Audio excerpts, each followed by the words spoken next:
केंद्र सरकार का पैसा है, नरेंद्र मोदी जी का पैसा है, कह लीजिए डबल इंजन सरकार का है, ट्रिपल इंजन सरकार का है, चारों इंजन सरकार का है, तो जांच कराने में क्या दिक्कत है? मैं तो सिर्फ सीबीआई की जांच मांग कर रहा हूँ। ये हमारा मंदिर है, आप राज्यपाल से भाषण दिलवा रहे हो कि ये तो लोकतंत्र का मंदिर है। उसी लोकतंत्र के मंदिर में मैं घंटी बजा रहा हूँ, आरती कर रहा हूँ, अगरबत्ती जला रहा हूँ। मुझे आप निर्णय दे दीजिए कि विधायकों का दल, विधायकों की समिति इसको जांच करेगी। ये मैं चाहता हूँ। यदि आप भी मुझे निराश करेंगे तो मैं मजबूरी में हाई कोर्ट जाऊँगा। आप चाहते हैं कि मैं उनके जवाब से संतुष्ट हो जाऊँ? नहीं सरकार का जवाब आ गया है और आपके प्रश्न मैं तो सरकार के जवाब से संतुष्ट नहीं हूँ और मैं आपसे चाहता हूँ सर कि आप हस्तक्षेप करें।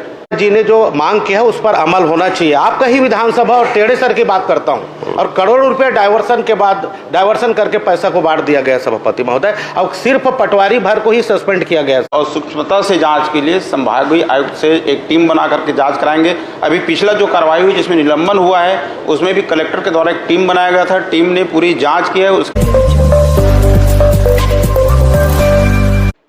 जो भू अर्जन का सवाल मैंने उठाया था भारतमाला का, आपको 1 मिनट में समझा देता हूं सर। 13 मूल खातेदारों के खसरों को 54 टुकड़े में बांटा गया। एक गांव में एक मूल खसरा को 4 टुकड़े किए गए। तीसरे गांव में 4 मूल खसरे का 33 टुकड़े किए गए। और रायपुर जिले के अभनपुर तहसील के जिन 4 गांवों का मुआवजा प्रकरण पर मैंने ये सवाल उठाया है, उसको लगभग 43 करोड़ 19 लाख का आर्थिक नुकसान केंद्र सरकार को कराया गया। और मुझे बड़ी खुशी हो रही है, माननीय राजस्व मंत्री जी ने ये सब बातें स्वीकार की हैं। मैं चाहता हूं सर, केंद्र का पैसा है, राज्य का भी कुछ हिस्सा हो सकता है। अगर इसको हिसाब लगाएं तो पूरे जो भारतमाला के सड़क बन रहे हैं उसमें लगभग, जो अभी जांच में तो मैंने 4 ही गांवों का पूछा था, अगर बाकी को देखेंगे तो 350 करोड़ से भी ज़्यादा अतिरिक्त भुगतान किया है, जिसे राजस्व मंत्री जी ने स्वीकार किया है, जिसके बारे में शायद 2 अधिकारियों को सस्पेंड कर दिया गया है। तो ये बहुत बड़ा प्रश्न है सर, केंद्र सरकार से संबंधित है। हमारे बहुत सारे इसमें बड़े बड़े अधिकारी शामिल हैं। मुझे कहने में कोई संकोच नहीं है कि दोनों तीनों दल जितने भी हो सकते हैं उसके नेता भी शामिल हो सकते हैं। बहुत बड़ी बात है सर। तो मैं आपसे सिर्फ निवेदन करता हूं कि इसको आप सीबीआई से जांच करा दीजिए। यहाँ बहुत सारे जांच चल ही रहे हैं, ईडी के जांच चल रहे हैं, सीबीआई की जांच चल रहे हैं और कई जांच चल रही है। तो इस भारतमाला प्रकरण को आप सीबीआई से जांच कराने की कृपा करें। मैं माननीय मंत्री जी से अनुरोध करूंगा और माननीय मुख्यमंत्री जी से अनुरोध करूंगा।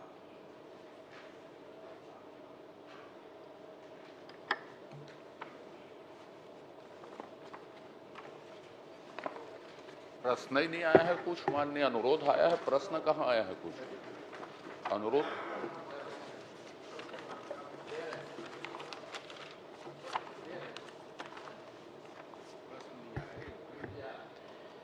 माननीय अध्यक्ष महोदय, भारत सरकार द्वारा घोषित राष्ट्रीय राजमार्ग भारतमाला परियोजना के अंतर्गत भू अर्जन की जो कार्यवाही की गई है, भू अर्जन हुआ है, उसमें काफ़ी अनियमितता और भ्रष्टाचार के संबंध में शिकायतें प्राप्त हुई है। मैं थोड़ा सा संक्षिप्त में इसमें थोड़ा बात रखना चाहूँगा। भारत सरकार द्वारा घोषित राष्ट्रीय राजमार्ग भारतमाला परियोजना के अंतर्गत रायपुर विशाखापट्टनम इकोनॉमिक कॉरिडोर के लिए भूमि अधिग्रहण प्रक्रिया प्रारंभिक अधिसूचना भारत सरकार द्वारा दिनांक 30/1/2020 को जारी की गई थी तथा दिनांक 3/2021 को अर्जन किए जाने का अवार्ड पारित किया गया।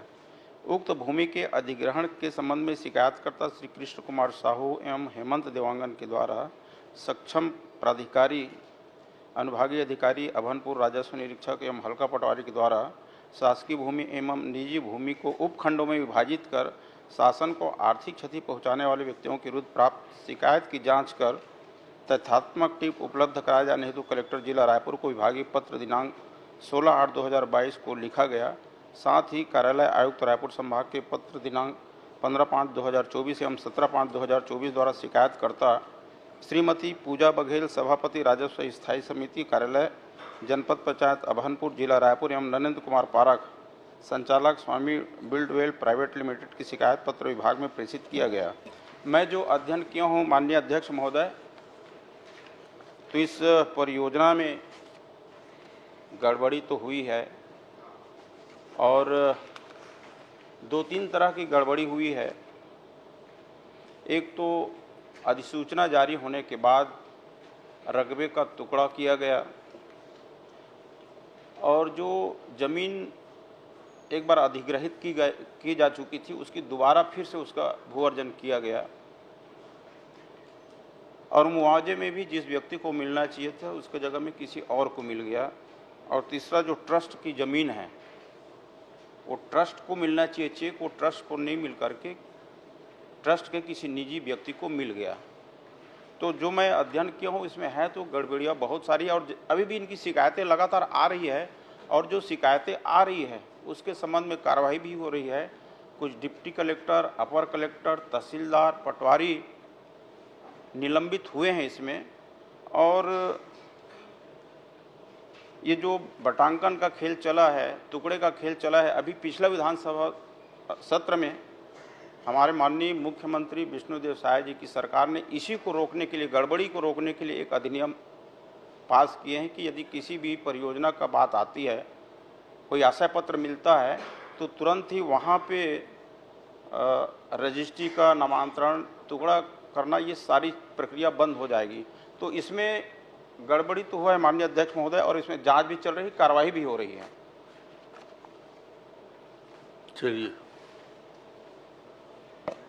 चलिए आपने खड़े होकर स्वीकार किया, इसके लिए धन्यवाद आपको।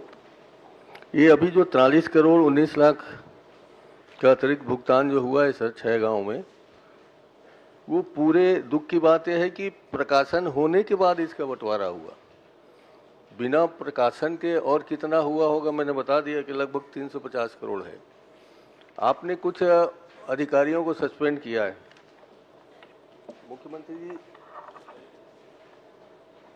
मुख्यमंत्री जी दिखाना चाहता हूँ, आपको भी दिखाना चाहता हूँ सर।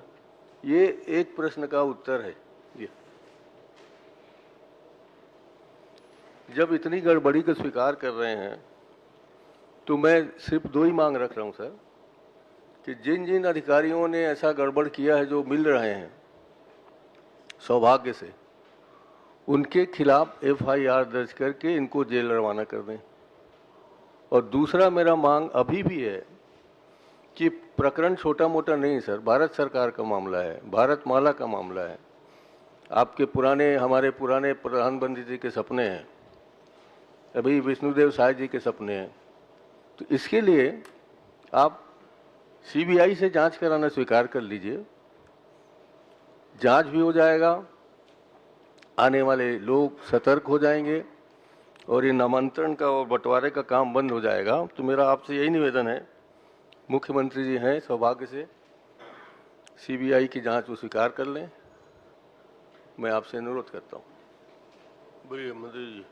माननीय अध्यक्ष महोदय, जैसे जैसे शिकायतें प्राप्त हो रही है उन पे हम कार्रवाई कर रहे हैं और इस गड़बड़ी को रोकने के लिए हमारे माननीय मुख्यमंत्री जी ने, हमारी सरकार ने पिछले विधानसभा सत्र में विधेयक पारित किए हैं और जो भी इसमें दोषी पाए जाएंगे अधिकारी, उन पे कार्रवाई होगी। और आप देख रहे हैं बड़े बड़े अधिकारी को निलंबित किया जा रहा है और जितने प्रकरण आएंगे, जितनी शिकायत आएंगी उसकी सूक्ष्मता से जांच करवाएंगे।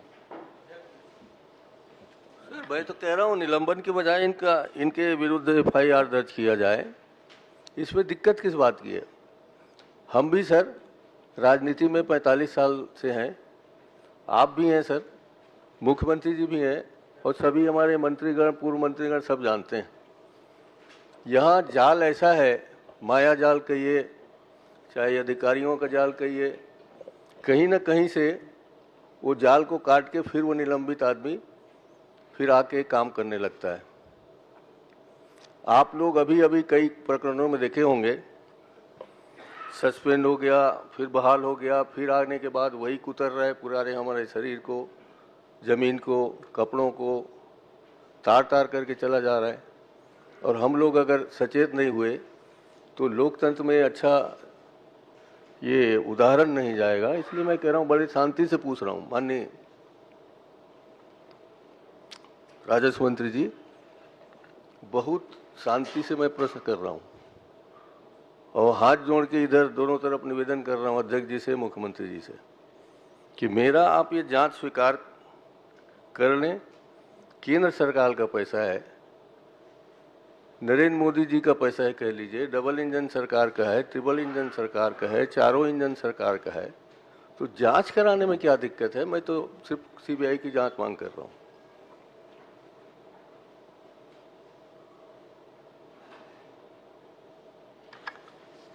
माननीय अध्यक्ष महोदय, जितने भी तरह की शिकायतें इसमें प्राप्त हो रही है, चाहे वो दोबारा भू अर्जन की बात हो, चाहे खसरे को टुकड़े करने की बात हो, चाहे ट्रस्ट की ज़मीन ट्रस्ट के एक सदस्य को देने की बात हो, जितने भी विषय आ रहे हैं, शिकायत आ रही है, उसको गंभीरतापूर्वक उसका जांच कर रहे हैं, कार्रवाई कर रहे हैं। और मैं विश्वास दिलाना चाहता हूं कि इसका सूक्ष्मता से, गहराई से, कमिश्नर से इनका हम जांच कराएंगे और किसी को, दोषी व्यक्ति को छोड़ेंगे नहीं।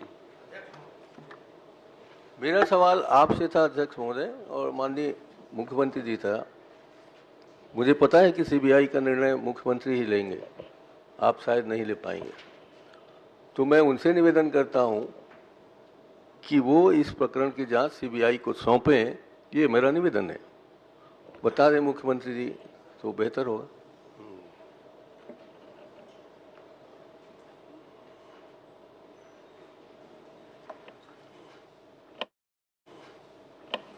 एक बात और बात होती सर, ये मैं नहीं कह रहा हूं कि आपके ज़माने का है, आप ये मान सकते हैं ये पिछले सरकार के ज़माने में हुआ होगा।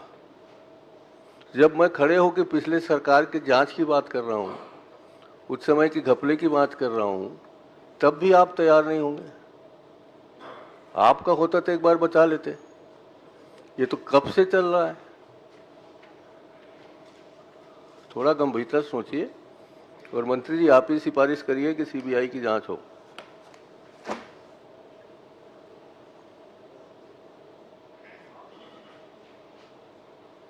मंत्री जी कुछ कहना चाहेंगे? माननीय अध्यक्ष महोदय, माननीय नेता प्रतिपक्ष का शिकायत गंभीर है और उस गंभीरता को लेते हुए हमने इसमें जांच शुरू किया है, दोषी अधिकारी के विरुद्ध कार्रवाई भी किया है।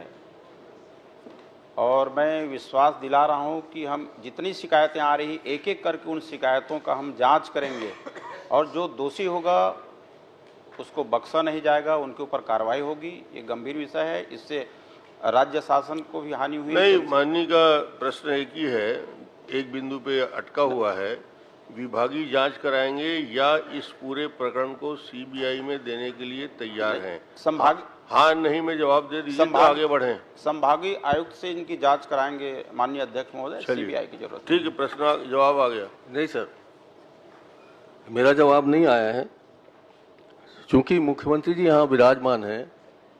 मैं इनसे एक बार और अनुरोध करना चाहता हूँ कि इसको संज्ञान में लेकर स्वयं सीबीआई की जांच वो घोषित करें, मैं निवेदन करता हूँ। कुछ बोलना चाहेंगे?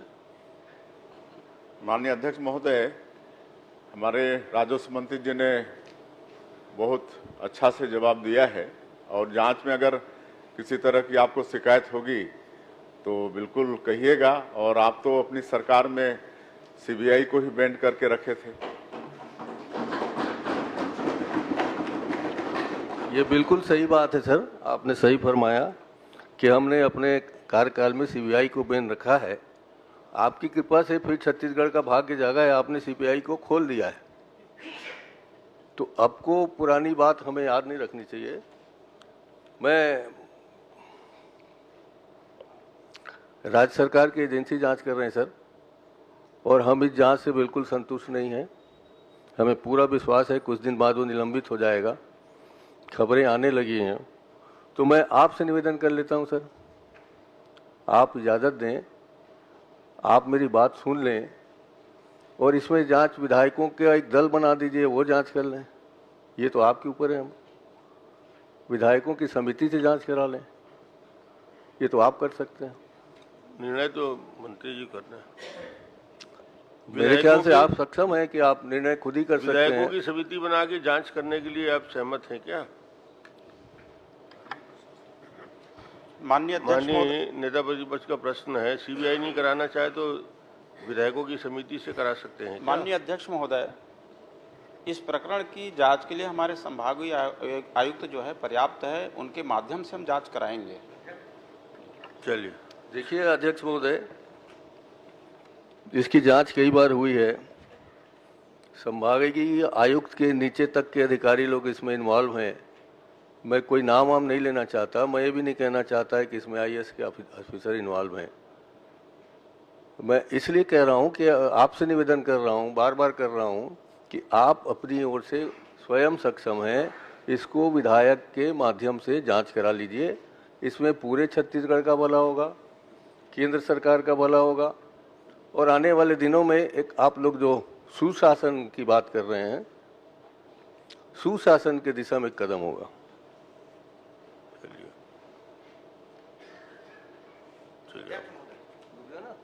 माननीय अध्यक्ष महोदय, मंत्री जी ने कहा कि शिकायतें आ रही हैं, उस पर जांच हो रही है, और जिस तरह से माननीय नेताजी ने कहा कि ये बृहद 300-350 करोड़ का मामला है, तो इसमें आप शिकायतों के आधार पर जांच कर रहे हैं कि इसमें बृहद जांच कराएंगे? किस तरह का जांच कर रहे हैं आप लोग? माननीय अध्यक्ष महोदय, किसी भी विषय में जांच की शुरुआत तभी होती है जब कहीं से शिकायतें प्राप्त होती है। शिकायत मिलती है तभी जांच की शुरुआत के बाद तो जांच की बिंदुआं बनेंगी, जांच के आपकी टीम बनेगी, जांच के बिंदु बनेंगे, उसके बाद जांच कराएंगे कि जो शिकायत आए उसी के आधार पर आप जांच कराएंगे। जांच इसीलिए तो नेताजी बार बार बोल रहे हैं कि इसको सीबीआई को दे दीजिए, क्योंकि आपके जो जांच करने शिकायतों के आधार पर आप जो जांच कर रहे हैं उसमें विश्वास नहीं है। माननीय अध्यक्ष, इसीलिए वो चाह रहे हैं कि आप इसको सीबीआई को दे दें। आप लोग इतना बड़ा मामला है अध्यक्ष महोदय, इतना बड़ा मामला है, अध्यक्ष महोदय, मामला है। आप लोग भी एक नीति स्पष्ट कर लीजिए। केंद्रीय इसमें जो सस्पेंशन भी हुआ है माननीय नेताजी के प्रश्न लगने के बाद, आप तय कर लीजिए, कभी आप सीबीआई को गाली देते हो, कभी आप ईडी के प्रश्न उठाते हो। आप पहले तय कर लीजिए कि केंद्रीय एजेंसी में आपको विश्वास है कि नहीं है। माननीय अध्यक्ष महोदय, आप तय कर लीजिए, आप तय कर लीजिए कि केंद्रीय एजेंसी में आपको विश्वास है कि नहीं। यदि ये 350 का मामला है तो जांच सीबीआई का ही बनता है। 350 करोड़ रुपए अध्यक्ष महोदय, सीबीआई जांच की मांग करते हो। अध्यक्ष महोदय, तो विधायक जी, अध्यक्ष महोदय, ठीक है, अध्यक्ष महोदय, मुझे भी बोलने दो। बृहद जांच कर रहे हैं ये लोग कि उस शिकायतों के आधार पर जांच कर रहे हैं। अभी माननीय मंत्री जी ने 2 बार उत्तर दिया। क्या 350 करोड़ का जो जिस बारे में बात कर रहे हैं माननीय नेताजी, उसमें शिकायतों के आधार पर जांच होगी कि एक बृहद जांच टीम बनेगी? अध्यक्ष महोदय, इसीलिए बार बार नेताजी मांग कर रहे हैं। अब सीबीआई जांच मत कीजिए, लेकिन विधायक दल का तो घोषणा कर दीजिए। केंद्रीय एजेंसी पर आपका विश्वास है कि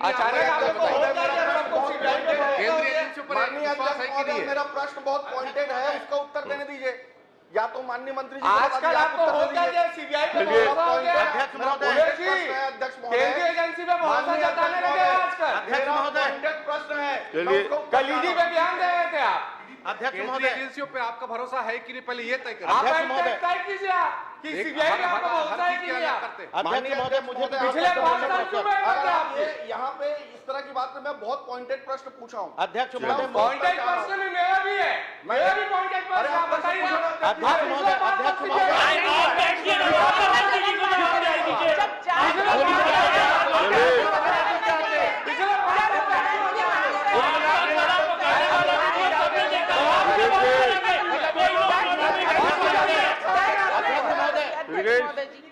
बैठिए आप।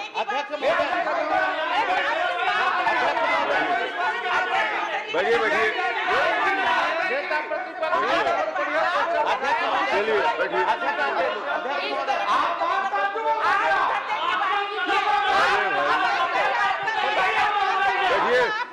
अध्यक्ष महोदय, अध्यक्ष महोदय, ठीक है, आप बैठिए। प्रश्न हाँ, चलिए बोलिए। उसका उत्तर तो दवा दीजिए। चलिए, कि वो जांच किस तरह से कर रहे हैं, अध्यक्ष शिकायतों के आधार पर जांच कर रहे हैं। राज्य शासन पे भरोसा किया, आप माननीय अध्यक्ष आप विधायक से घोषणा अरे आप करना संचालन नहीं कर रहे हो। चाह रहे हैं। अच्छा, चलिए। माननीय अध्यक्ष महोदय, मंत्री रिकेश जी हैं तो बता दीजिए अगर वो उत्तर दे रहे हैं तो। मैं तो आपसे निवेदन किया, मेरा पॉइंटेड ये तो सवाल चरणदास महंत जी का अरे भाई, नेता विपक्ष का हाथ क्यों उठ गए? रिकेश इसलिए जी, नहीं उठाऊं। बार बार लेके आपको उठाऊं। उठने की जरूरत नहीं है। इस तरह से मत बोलिए, मैं अनुमति चलिए। का आप लोग को तय करना पड़ेगा ना, केंद्रीय एजेंसियों पर विश्वास है कि नहीं आपको? अरे आपको नहीं चलाना है विधानसभा को। माननीय आप अध्यक्ष महोदय, बैठिए। मैं आपकी अनुमति से चलिए उठाऊं। बोलिए। मेरा पॉइंटेड प्रश्न है अध्यक्ष चलिए। महोदय कि वो जांच किस तरह से कर रहे हैं।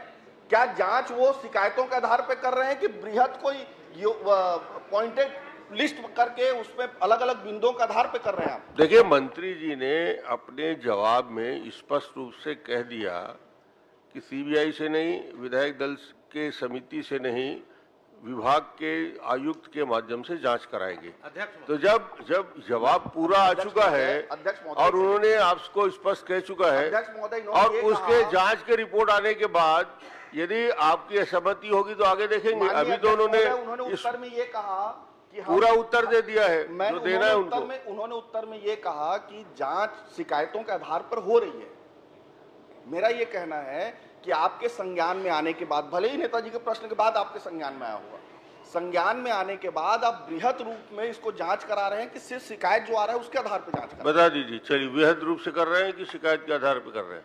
चलिए। माननीय अध्यक्ष महोदय, जब कोई विषय आता है, प्रथम दृष्टया में तो ये होता है कि जब कहीं से शिकायत आता है और दूसरा ये लगता है कि यदि कहीं पे गड़बड़ी हो, ऐसा महसूस हो सीओ मोंटो के हिसाब से, जैसा अपने को लगता है कि इस विभाग में या इस काम में कहीं पे गड़बड़ी हो, उसके हिसाब से जांच शुरू होती है, या शिकायतकर्ता किसी विषय पे शिकायत करते हैं, दो तरह की शुरुआत होती है जांच की। और जैसे मैंने कहा कि इनके वृहद और सूक्ष्मता से जांच के लिए संभागीय आयुक्त से एक टीम बना करके जांच कराएंगे। अभी पिछला जो कार्रवाई हुई जिसमें निलंबन हुआ है, उसमें भी कलेक्टर के द्वारा एक टीम बनाया गया था। टीम ने पूरी जांच की है, उसके आधार पर निलंबन की कार्रवाई हुई है। और हमारी सरकार जो है भ्रष्टाचार के प्रति जीरो टॉलरेंस रखती है और इसमें अधिकारी भी निलंबित हुए हैं। आने वाले अभी जो जांच में जो भी अधिकारी दोषी पाएंगे उसको बख्शा नहीं जाएगा, पूरी कार्रवाई होगी, ये मैं विश्वास दिलाता हूँ। अध्यक्ष महोदय, चलिए बोलिए। मेरा भी इसी से रिलेटेड प्रश्न है भारतमाला से, और आपका ही विधानसभा का है सभापति महोदय। वहाँ तो भू अर्जन की बात नहीं है, वहाँ तो डायवर्सन कर दिए गए, और डायवर्सन करने के बाद इतना पैसा लोगों को बांटा गया है, हमारे सरकारी पैसा को। तो मैं सोचता हूँ कि हमारे नेताजी ने जो मांग की है उस पर अमल होना चाहिए। आपका ही विधानसभा और टेढ़े सर की बात करता हूँ, और करोड़ों रुपए डायवर्सन के बाद डायवर्सन करके पैसा को बांट दिया गया सभापति महोदय। अब सिर्फ पटवारी भर को ही सस्पेंड किया गया सभापति महोदय। मैं चाहता हूँ कि हमारे नेताजी के मांग को पूरा किया जाए। चलिए, उन्होंने जवाब दे दिया, तो आप चाहते हैं कि मैं उनके जवाब से संतुष्ट हो जाऊं? नहीं, सरकार का जवाब आ गया है और आपके प्रश्न मैं तो सरकार के जवाब से संतुष्ट नहीं हूं, और मैं आपसे चाहता हूं सर कि आप हस्तक्षेप करें। आप हमारे सबके मालिक हैं यहाँ पर।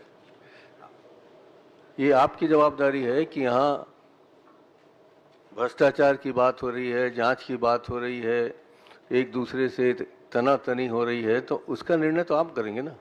सामान्यतः रिकेश बाबू को पता नहीं इसमें क्या तकलीफ है। तकलीफ इस बात का आदरणीय नेता विपक्ष मैं तो मंत्री की बात कर रहा हूं। नेताजी इस बात मत करिए। इसमें तो मैं समानता मैं सिर्फ सर आप प्रक्रिया इसमें को मुझसे देखिए ज्यादा जानते हैं। इस आसंदी पे आप लगातार 5 साल बैठे हैं। समानता विधायकों की समिति का गठन शासन के सहमति से ही होता है। आसंदी सीधे निर्णय नहीं लेती। ये आप और उसका जवाब भी माननीय मंत्री जी ने कह दिया, हम ये जांच के लिए तैयार हैं।